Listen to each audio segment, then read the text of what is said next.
Welcome again, everyone, to this new session. This is question 2 of day 9.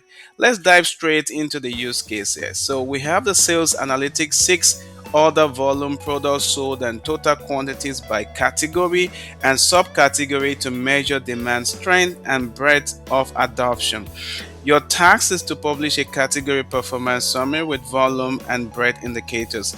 And we've gone ahead to provide you some sample data here that you can use as a guide. I will encourage you to pause, like I used to mention. Pause the video right now, try to figure it out by yourself, and if you can't, just feel free to come back to this recording. But if you can figure it out, also visit this video to see some detailed explanation, and then check, especially the way you think is very important, because one of the key takeaway from all of these series is so that you can think correctly as a data professional. All right, now let's quickly go through our template. Is that what tables are we looking do we need for this particular work? Now we can see we definitely need the category table, product category, and product subcategory. And also, if you look at these metrics here, we can see we need to pull that from the sales table, and it's going to be the sales order details. So those are the tables we need. And also, we look at the sample here, we can see that covers pretty much everything. Now, before we dive into the lab, I like to walk you through just the data model itself. Now, when you look at this data model, from our previous session, we talked about all of these three tables. Now, which would cover in this particular use case would cover the category and the subcategory. However, all of our metrics are going to come from this table, the sales table I mentioned before, which is the sales order detail.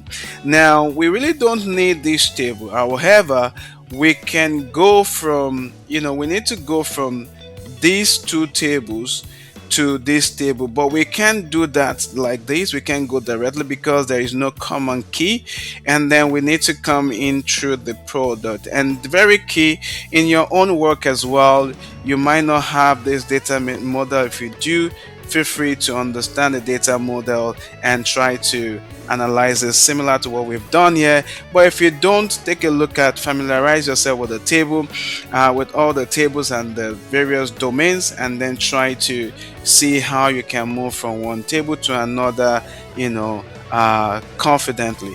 All right, now let's quickly go to our lab. I know you guys are always looking forward to that. I am as well.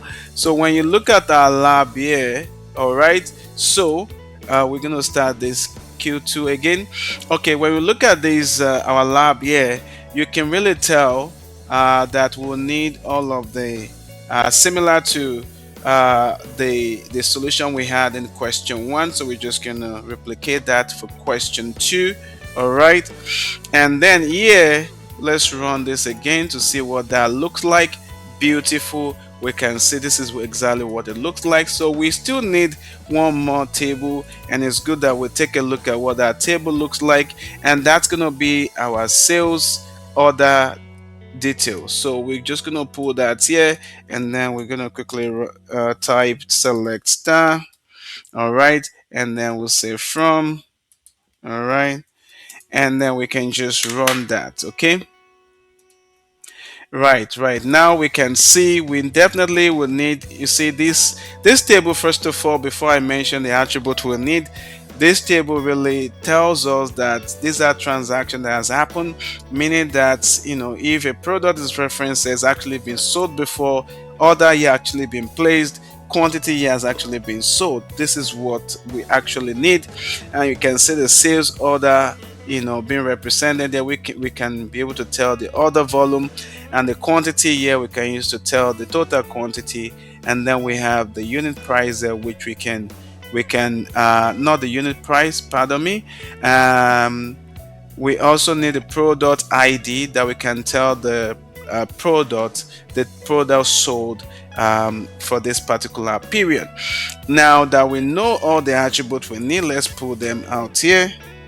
So let's pull in the let's pull it from here. So we need the sales order ID, and also we need the order quantity.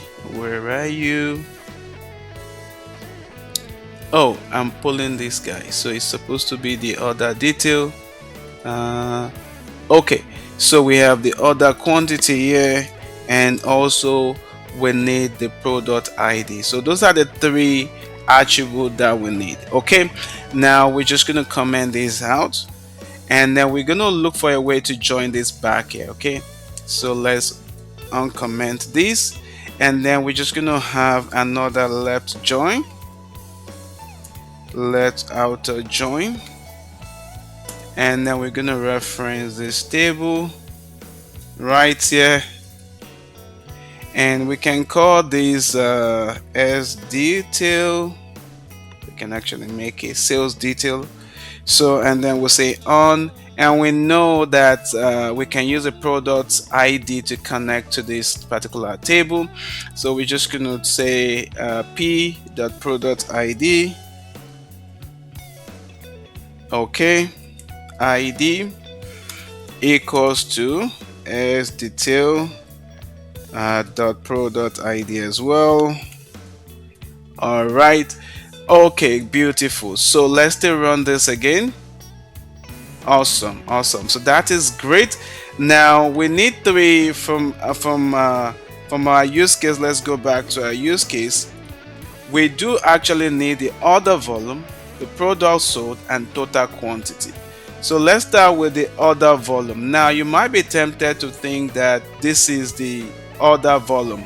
Actually, that's not true, because we could have some products that were never sold within this timeline. Okay, so how do we do that? So in this case, we have to reference our S detail.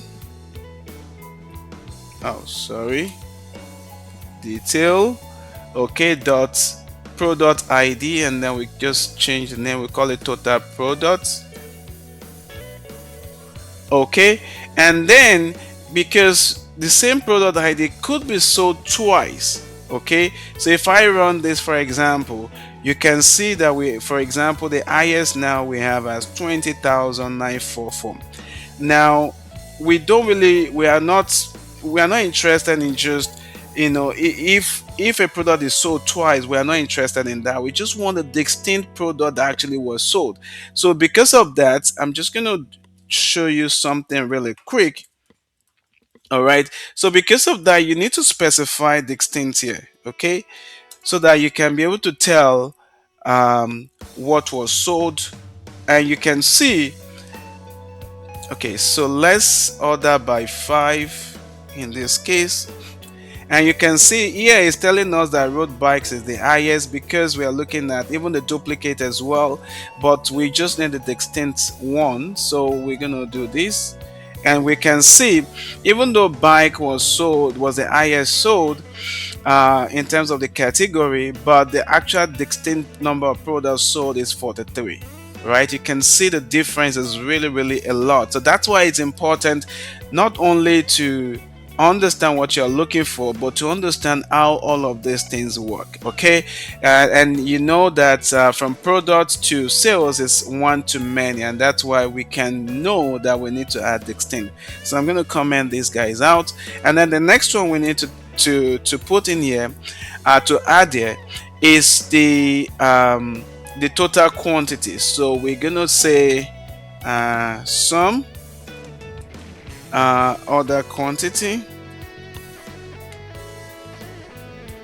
and then we call that total quantity.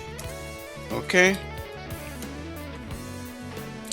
all right, so let's run that, and we can see the total quantity here, which is great. And then the last one, which we can actually add in between here, we're gonna also count the order volume. Okay, now for the order volume as well, we could have, in one order you could have multiple products, right?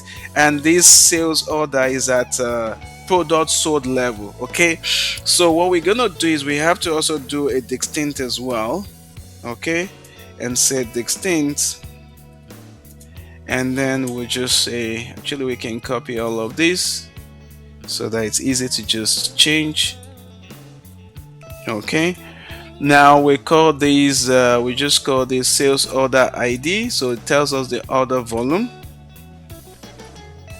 Okay, and we can just call this order volume. Okay, now let's run that so you can see the order volume, and also we can switch this over to pro.sold. Okay, and that's, yeah, so let's do that. Beautiful, beautiful. And so you can see we have our product sold. We can see 43, 32, 23 and order volume, and we can see this as well. And because the way the our sample data is being ordered in terms of the attributes, so we're just going to move this over to the first. um, let's quickly do that. So we move this over to the first aggregated value, and then let's run this again, and then you can see that's exactly what we are seeing here. So let's double check with our answer that we have in the sample, and you can see 9,503 for the 3 and 47,196. Let's go back to our lab, and that's exactly what we add. So guys, you can see that we begin to put together some of the things that we've learned. For example, here we're able to use distinct because we know that from product to sales here, it's one to many. Okay, and we know that there are instances where there could be orders, many products in one order, or one product in one order. The same way one product could be sold multiple times. So you see how we're able to do all of that. And also we kept our order by as well, and it's really showing really well. It's telling us among all of these subcategory, the highest is still road bikes, and this is the order volume. This is actually product sold within this timeline, and this is total quantity sold as well. So guys, I hope this has been really helpful. I hope this is beginning to make a lot of more sense to you. Please let me know what you think in the comment section, and don't forget, as usual, to like, subscribe, share with others, and thank you for listening and watching, and I will see you in the next one.